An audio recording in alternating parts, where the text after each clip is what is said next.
ഡാനിയുടെ മുറിക്ക് മുന്നിലെത്തിയതും നന്ദു വന്ന് നിന്നു. അവൻ്റെ മുന്നിലേക്ക് പാൽ ഗ്ലാസ് കൊണ്ട് പോകുന്നത് തന്നെ അവൾക്കൊരു ചമ്മലായിരുന്നു. എന്നാലും എന്തിനാണ് താൻ പേടിക്കുന്നത്? തങ്ങളുടേത് വെറും ഒരു എഗ്രിമെൻ്റ് മാരേജ് അല്ലേ, പിന്നെ ഇതിലെന്താണ് ഇത്ര പേടിക്കാൻ? അവൾ സ്വയം അവളോട് തന്നെ പറഞ്ഞ ധൈര്യം നൽകി. നന്ദു പതിയെ വാതിൽ തുറന്നകത്തേക്ക് കയറി. ചുറ്റും നോക്കിയപ്പോഴേക്കും ഡാനിയെ കണ്ടില്ല. അവൾ ആശ്വാസത്തോടെ പാൽ ഗ്ലാസ് ടേബിളിന് പുറത്ത് വെച്ച് അവിടെ ആകെ ഒന്ന് കണ്ണോടിച്ച് നിന്നു. ഡാനി മുറിയിലേക്ക് കയറി വന്നതും ഒരുമിച്ചായിരുന്നു. നന്ദു ഒന്ന് ഞെട്ടി തിരിഞ്ഞു നിന്നു. നന്ദുവിനെ കണ്ട് ഡാനി അവളെ ഒന്ന് നോക്കി നിന്നുപോയി.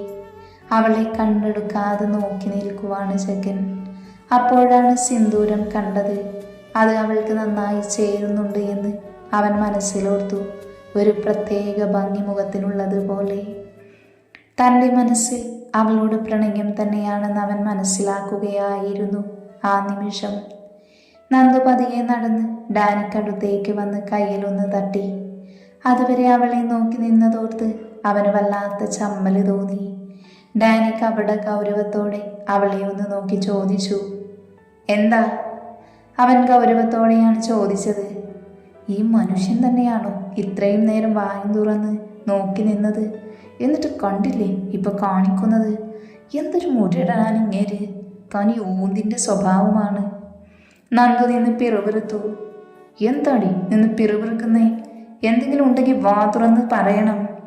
ഡാനി ഗൗരവത്തോടെ തന്നെ ചോദിച്ചു. അത് പിന്നെ എനിക്ക് ഫോണൊന്ന് തരുമോ? വീട്ടിലേക്കൊന്ന് വിളിക്കണം. നന്ദുവിൻ്റെ ശബ്ദമൊന്ന് ഇടറി. അതിനവനൊന്ന് ഗൗരവത്തോടെ മൂളിക്കൊണ്ട് ഫോൺ ലോക്ക് തുറന്ന് അവളുടെ കയ്യിൽ കൊടുത്തിട്ട് ബാൽക്കണിയിലേക്ക് നടന്നു. അവൾ വേഗം വീട്ടിലേക്ക് വിളിച്ചു. 2 റിങ്ങായതും കോൾ അറ്റൻഡായി. ഹലോ. ആരുവിൻ്റെ ശബ്ദം കേട്ടതും നന്ദുവിൻ്റെ കണ്ണുകളൊന്ന് നിറഞ്ഞു. ഇന്നോളം പിരിഞ്ഞു നിന്നിട്ടില്ല അവരെ. അനിയത്തിമാരേക്കാൾ ഉപരി തനിക്ക് മക്കൾ തന്നെയാണവർ. മോളെ. ആരു? ചേച്ചിയാടാ. മാളു എവിടെടാ? നിങ്ങൾ ഭക്ഷണം കഴിച്ചോ? അതോ നിങ്ങൾ കിടന്നിരുന്നോ? ആ അമ്മ എപ്പോഴാണ് വന്നത്? ഒറ്റ ശ്വാസത്തിൽ വിക്കിക്കൊണ്ട് അവൾ ചോദിച്ചു.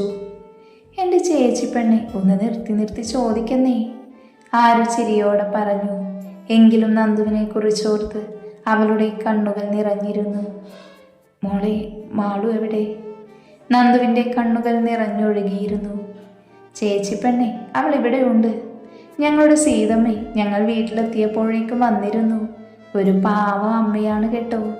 അമ്മയ്ക്കും നമ്മളെ പോലെ ആരും ഇല്ല. നമുക്ക് നമ്മൾ 3 പേരില്ലേ? പക്ഷേ ആ അമ്മയ്ക്ക് അങ്ങനെയും ആരുമില്ല. ഇപ്പം നമ്മൾ 3 മക്കളുണ്ട്. ആരു നിറഞ്ഞ പുഞ്ചിരിയോടെ നന്ദുവിനോട് പറഞ്ഞു നിർത്തി. അതെല്ലാം കേട്ട് നന്ദുവിൻ്റെ ഉള്ളിൽ നിറഞ്ഞിരുന്നു. മാളു ഹാളിൽ TV കാണുവാണ് ചേച്ചി. ചേച്ചി ഇത് ആരുടെ നമ്പറിൽ നിന്നാണ് വിളിക്കുന്നേ? ഇത് ഡാനി സാറിൻ്റെ നമ്പറാണ് മോളെ. ഡാനിയേട്ടൻ എങ്ങനെയാ? സ്നേഹത്തോടെയാണോ ചേച്ചിയോട് പെരുമാറുന്നേ? അന്നത്തെ പ്രശ്നത്തെക്കുറിച്ച് മറ്റൊന്നും ഏട്ടൻ പറഞ്ഞില്ലല്ലോ. എൻ്റെ ചേച്ചിയെ ഒരു മനുഷ്യർക്കും വേദനിപ്പിക്കാൻ തോന്നില്ല. അത്രയ്ക്കും നല്ല കുട്ടിയാണ് എൻ്റെ ചേച്ചി. ഏട്ടന് വൈകാതെ തന്നെ ചേച്ചിയെ മനസ്സിലാകും. പിന്നെ എങ്ങനെയുണ്ട് ചേച്ചി അവിടെ? ഞങ്ങളുടെ ചേച്ചിയുടെ സന്തോഷം മാത്രമാണ് ഞങ്ങൾക്ക് വലുത്.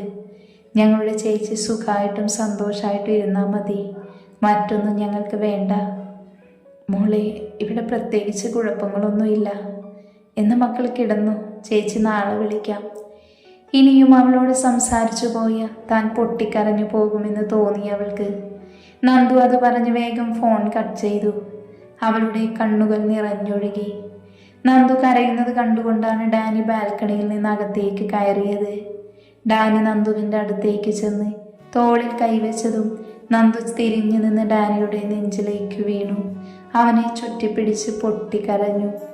ഡാനി ആദ്യമൊന്ന് ഞെട്ടിയെങ്കിലും പതിയെ അവളെ ചേർത്ത് പിടിച്ച് തലയിൽ തലോടി. ശ്രീ, എന്തു പറ്റി പെണ്ണേ?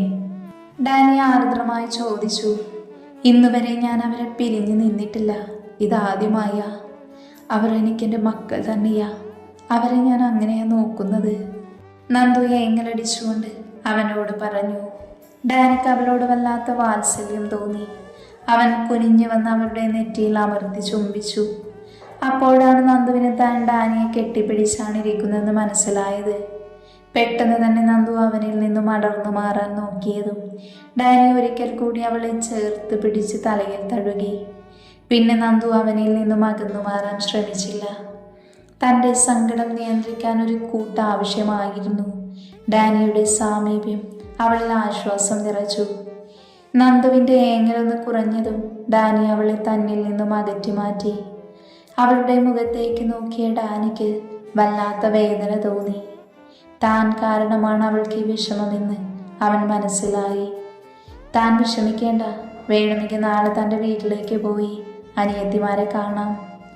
ഡാനി അവളുടെ മുഖത്തേക്ക് നോക്കി പുഞ്ചിരിയോടെ പറഞ്ഞു. ശരിക്കും എന്നെ കൊണ്ടുപോകുമോ? എനിക്കവരെ രണ്ടുപേരെയും കാണാൻ തോന്നുന്നു. വല്ലാതെ മിസ് ചെയ്യുന്നു. എപ്പോഴും അവർക്ക് ചുറ്റുമാണ് എൻ്റെ ലോകം. എന്നെ കൊണ്ടുപോകുമോ?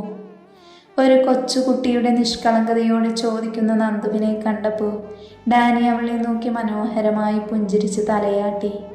ഡാനിയുടെ പുഞ്ചിരിക്കുന്ന മുഖം കണ്ടതും നന്ദുവിൻ്റെ കണ്ണുകൾ വിടർന്നു.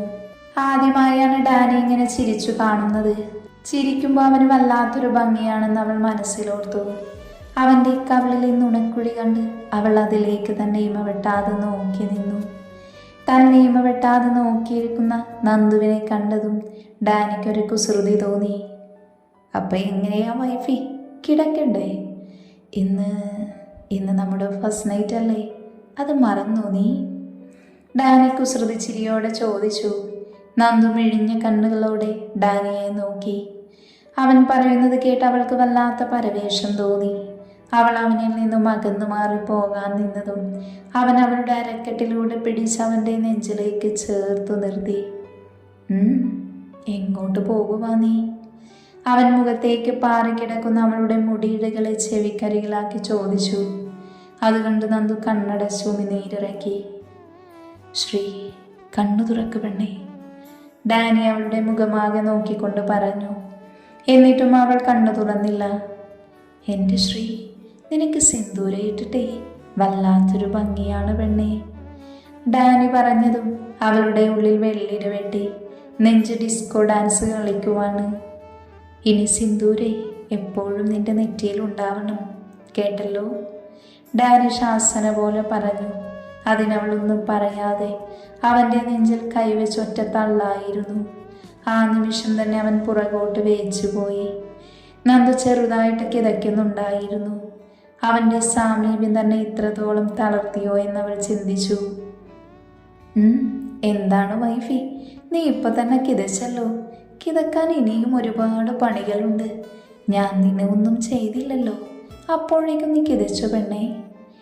ഡാനി വശ്യമായി നോക്കി മീശ വിരിച്ചുകൊണ്ട് നന്ദുവിനോട് പറഞ്ഞു. അയ്യേ വൃത്തികെട്ടവൻ. അവൾ പതിയെ പറഞ്ഞതാണെങ്കിലും ഡാനി നല്ല വൃത്തിക്കത് കേട്ടിരുന്നു. വൃത്തികേട് ഞാൻ കാണിക്കാൻ പോകുന്നതല്ലേ ഉള്ളൂ, അതിന് നീയൊന്ന് നിന്ന് തരണ്ടേ? സർ പ്ലീസ്, എനിക്ക് കിടക്കണം.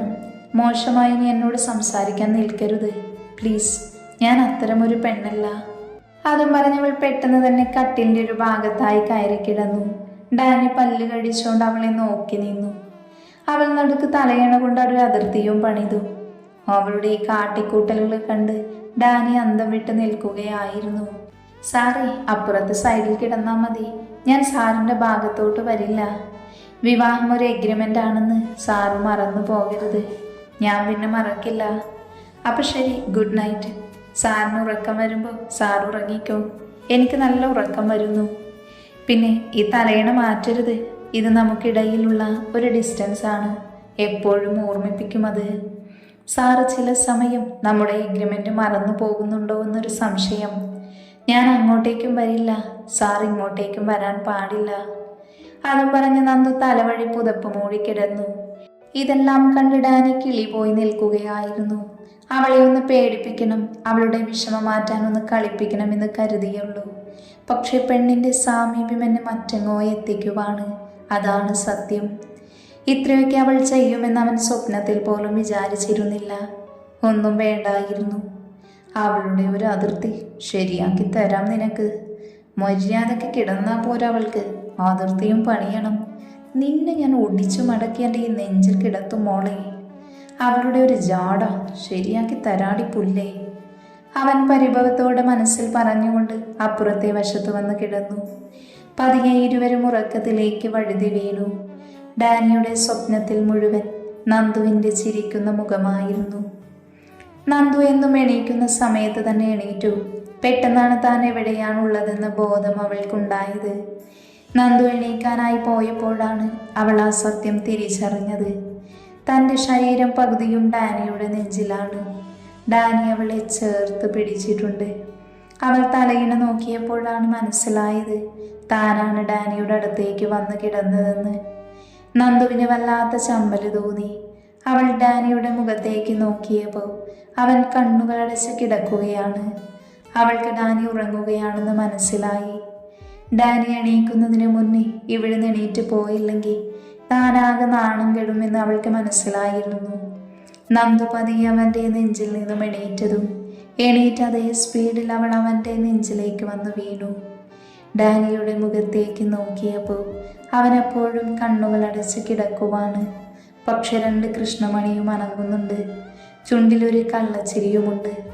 അവൾക്ക് ഡാനി ഉണർന്ന് കിടക്കുകയാണെന്ന് മനസ്സിലായി. നന്ദുവിനാകെ വല്ലാതെ തോന്നി. വിട്, എനിക്ക് പോകണം. നന്ദു ദയനീയമായി ഡാനിയെ നോക്കി പറഞ്ഞു. അവൻ പെട്ടെന്ന് കണ്ണു തുറന്ന് അവളുടെ കണ്ണിലേക്ക് നോക്കി. അങ്ങനെ പോയാലോ ഭാര്യ? ഞാനല്ലല്ലോ നിന്റെ അതിർത്തി ലംഘിച്ചത്, നീയല്ലേ എൻ്റെ മേലെ വന്ന് കിടന്നത്.